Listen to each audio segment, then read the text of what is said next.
There have been many great quarterbacks in Tennessee's past. You can probably name quite a few, but how about UT's first quarterback? His family has quite the reputation.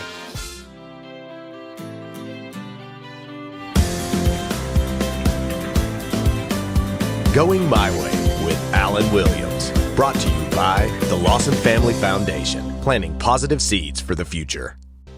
You remember Hendon Hooker, Josh Dobbs, T. Martin, Peyton Manning, Conridge Holloway, Bobby Scott, Dewey Warren, Johnny Butler, George Cafago, and Beatty Feathers. And this guy, many of us just call him Nico. But to find UT's first quarterback, you have to go back to 1891. It's the first year the Vols fielded a team. Peter Kern was mayor.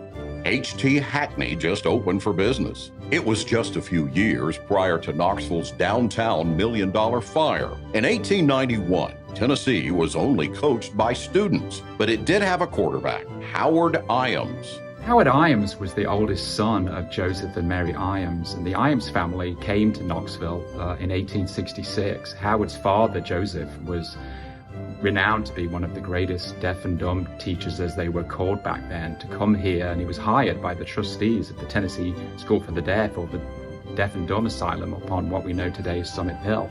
Yes, that Iams. His father, Harry, and wife Alice bought 20 acres of land along the Tennessee River in South Knoxville to raise their family. That area later became known as Iams Nature Center. As for Howard, in the early 1890s, Howard was really proficient in athletics, and he was well known to be really talented on the horizontal bar. And even later in life, he was well known to be able to do these backward somersaults, these backflips from standing position, and just taking his coat off and doing it in a room. But if you go back in the newspaper record, in November the 21st, 1891 is when UT football first played its first game away at Sewanee down in Tennessee, near Chattanooga. Howard stood just over 5 feet tall and weighed 110 pounds. His whole line averaged 130 pounds. They played one game in 91, mainly as an intramural team, losing to Sewanee 24-0. In 1892, they were 2-5, beating Maryville in their first game. Howard went on to become a well-known physician, but in 1923, he met disaster. He was out driving with another friend in an automobile on Lawson Street, was just off Magnolia Avenue, and he turned into Magnolia just as a streetcar was turning as well, and there was a really horrendous collision, a tragic collision, and Howard was killed. Tennessee's first quarterback and renowned physician died March 7th, 1923, at the age of 49. He was laid to rest in Knoxville's Gray Cemetery. Going My Way, I'm Alan Williams.